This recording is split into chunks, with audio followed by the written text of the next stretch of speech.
महाराष्ट्र में, उत्तर प्रदेश के बाद महाराष्ट्र में जंगल राज हो गया। एक कम्युनिटी मुसलमानों को ये लोग किसी न किसी बहाने से तंग कर रहे हैं और इनको लगता है कि इनको जितना तंग करेंगे उतना इनको सरकार में चुनकर आएंगे ये लोग। यानी अफसोस की बात है, वो मुसलमान जिसने अपनी जिंदगी खपा दी पाकिस्तान इस देश के लिए, मैं समझता हूँ कि मुसलमानों ने जितनी आज़ादी की लड़ाई लड़ी और जब भी वफादारी की बात होती है, मैं समझता हूँ ये गवर्नमेंट का ये जो अंग्रेजों का तलवे चाटने वाले जो बैठे हैं आजकल ना, इससे कई गुना ज्यादा मुसलमानों ने वफादारी करके दिखाया है। क्या करती थी सुलेमान की 21 साल की उम्र का नौजवान बच्चा अगर अच्छा किसी से बात कर रहा है, नहीं मालूम मुझे क्या वजह हो सकती है, लेकिन इस तरह से किसी को मारा जाता है क्या? इस तरह से मारा जा रहा है इस देश में। ये जो है ये लोग जो है ना, देखिए मेरे पास एक हैंडबिल है, उसमें लिखा हुआ है कि मुसलमान लड़कियों को पटाओ और उनके करीब जाओ। वो तो ऐसा हैंडबिल बन रहा है कि स्कूल में हिंदू लड़कियों से पहले हाथ मिलाओ, जब मिलाओगे ना तो फिर मुस्लिम लड़की भी हाथ मिला देगी। हाथ मिलाओ उससे, धीरे धीरे दोस्ती करो, उसका नाम पूछो, बोला तुम्हारा मजहब बहुत अच्छा, बहुत प्यारा मजहब तुम्हारा है, फिर उसका टेलीफोन नंबर लो, टेलीफोन नंबर लेके जो है फिर उससे बात करो, फिर उससे फिजिकल तल्लुकात करो।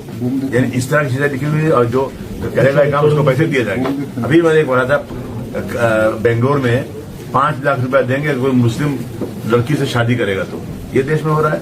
मैं समझता हूँ कि मुसलमानों को जबरदस्ती बदनाम किया जा रहा है और ये देश का कानून है, संविधान है कि 18 साल की उम्र का लड़का और लड़की अपनी मर्जी से शादी कर सकते हैं। कोई माँ बाप नहीं चाहता कि उसका लड़का हिंदू लड़की शादी करे, किसी और मजहब में जाए, कोई नहीं चाहता।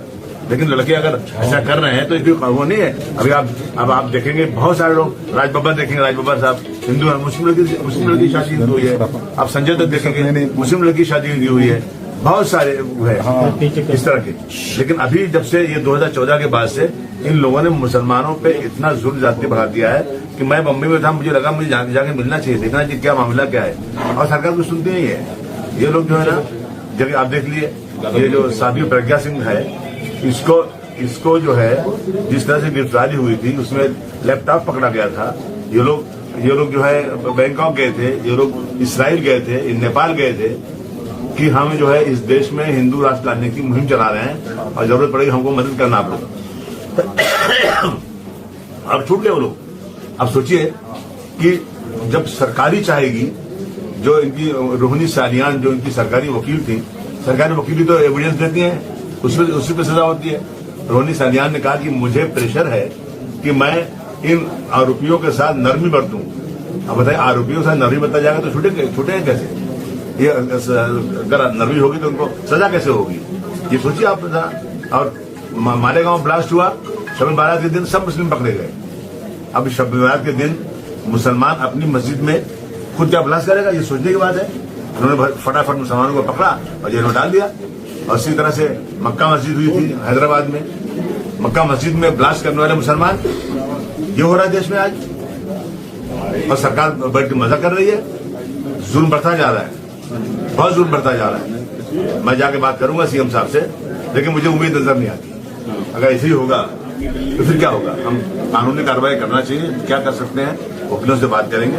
हम इस देश के रहने वाले हैं, हमारा देश है ये।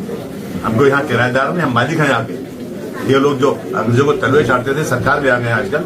और किस तरह मारा बच्चे को, बेचारे को, उसको उठा के ले गए 4 लोग, 4-5 घंटे तक उसको इतना मारा, पेशाब पिलाया उसके बदन में डंडे डाले और बेचारा चिल्लाता रहा, नाखून निकाल दिया उसका, अल्लाह के घर के पास मार रहा है। और एक दूसरा आदमी उसका कहता है कि जो है अभी तो एक सुअर को मारा है, अभी बहुतों को मारेंगे।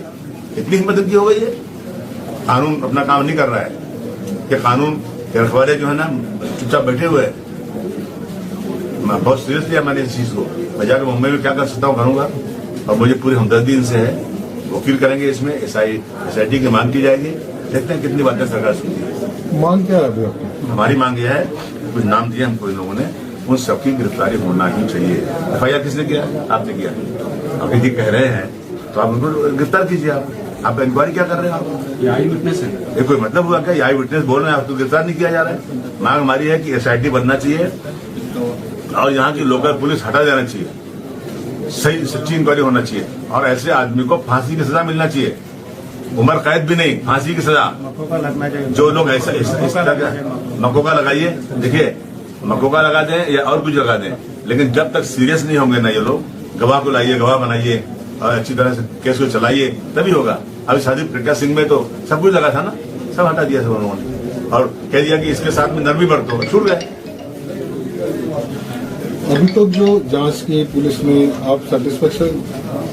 नहीं, बिल्कुल सेटिस्फेक्शन नहीं, बिल्कुल नहीं। अब तक करीब 9 लोगों की गिरफ्तारी हुई है इसमें। 15 के आगे। नहीं, जिनको ये बता रहे, देखा, अपनी आंखों से देखा, उनकी गिरफ्तारी होना चाहिए ना। जो चश्मदीद गवाह हैं, वो जिनका नाम ले रहे हैं, उनकी गिरफ्तारी क्यों नहीं हो रही है? और ये सब के सब यहाँ के एमएलए के कार्यकर्ता हैं।